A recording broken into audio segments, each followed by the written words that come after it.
আমি আজ কোনো ডাক্তারি পরামর্শ নিয়ে আপনাদের সামনে আসি নাই। আজকে উপস্থিত হয়েছি একটি বাস্তব জীবনের বাস্তব পরামর্শ দেওয়ার জন্য। তো মানুষ বাস্তবতার ঊর্ধ্বে নয়।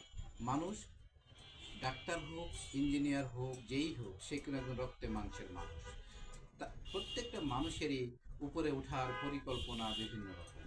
তো আমি বলবো, আপনার অবস্থান থেকে আপনি আপনার উন্নতির অবস্থা চিন্তা করবেন, কিন্তু আপনার চেয়ে যারা একটু সচ্ছল বা আরও উপরের, তাদেরকে আপনার পরামর্শ আপনি কখনোই দিবেন না। দিলে আপনি বেইজ্জতি হবেন।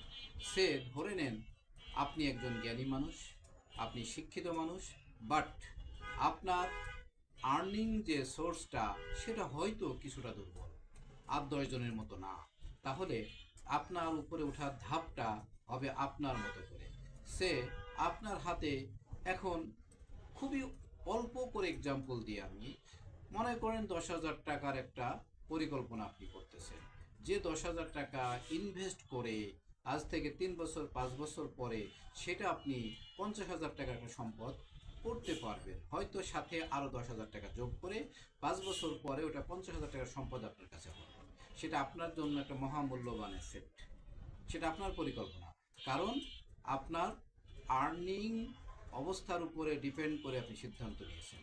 কিন্তু এইটা কারো জন্য, যেমন 5 বছর পরে যদি ওইটা 50,000 টাকারও সম্পদ হয় বা অ্যাসেট হয়, তার জন্য ওটা ওয়ান টুর ব্যাপার।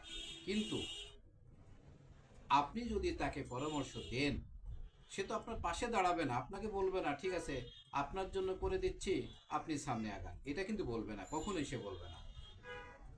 কিন্তু পারলে আপনাকে ইনসাল্ট করবে যে আপনার বুদ্ধি কম, যে কারণ এখন কেন আমি 10,000 টাকা এখানে ইনভেস্ট করব।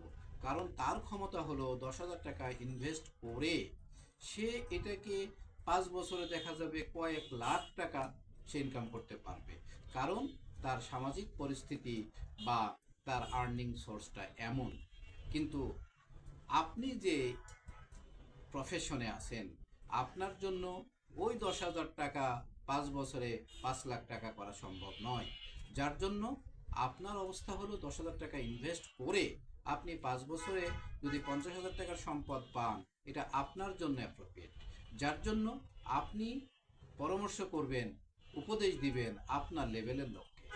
তখন সে যদি উপকৃত হয়, তখন সে আপনাকে মূল্যায়ন করবে, আপনার জ্ঞানী ব্যক্তি। কিন্তু আপার ক্লাসের একজনকে যখন আপনি পরামর্শ দিবেন, সে আপনার আড়ালে হাসবে, আপনার আড়ালে আপনাকে বলবে আসলে লোকটার মাথায় কোনো জ্ঞানই নাই, সে একদম ব্যাক করবে। সে অথচ সে বুঝবে না যে আপনি আপনার জায়গা থেকে অবশ্যই জ্ঞানী এবং আপনি আপনার জায়গা থেকে অবশ্যই পরিকল্পনা করেছেন।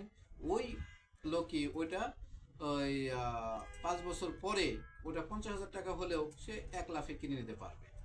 ইভেন দেন কয়েক লক্ষ টাকা, এই 10,000 টাকা খাটিয়ে সে কয়েক লক্ষ টাকা ইনকাম করতে পারবে। কিন্তু আপনার যে পেশা, আপনি তো পারবেন না। আপনার জন্য এটাই সুবিধা, কিন্তু আপনি তাদের কাছে উপহাসের পাত্র হবেন। যার জন্য চলার পথে যাদের আর্থিক বা ইনকামের রাস্তা অনেক শক্ত বা অনেকভাবে তারা আপনার চেয়ে অনেক বেশি টাকা ইনকাম করতেছে, আপনি তাদেরকে কখনোই পরামর্শ দেবেন না। কিন্তু আমি বলবো, তারা যদি বুদ্ধিমান হতো তাহলে আপনার পাশে দাঁড়িয়ে আপনাকে সাহায্য করতো। এটা তো করবেই না, বরং আপনার আড়ালে যে আপনাকে বলবে নির্বোধ। তো আমি বলবো, অবশ্যই এরকম লোককে আপনি কোনো পরামর্শ দিবেন না। আপনি আপনার ব্যক্তিত্ব রক্ষা করবেন এবং গোপনীয়তা রক্ষা করবেন। আপনি কি করতে যাচ্ছেন, সামনে আগাবেন, তখন হয়তো তারা বলবে না আপনি ভালোই করেছেন, লাস্টে স্বীকার করবে। কিন্তু তারপরেও বলবে না যে আপনি বুদ্ধিমত্তার পরিচয় দিয়েছেন। কারণ আপনি তো ক্ষুদ্র ক্ষুদ্রভাবে আগাতে চাচ্ছেন, কারণ আপনার ইনকামের অবস্থার উপরে নির্ভর করে। এটুকু যদি ভালো লাগে আপনারা মাথায় রাখবেন, এবং কাউকে কখনো এরকম পরামর্শ দিবেন না আপনার লেভেলের বাইরে।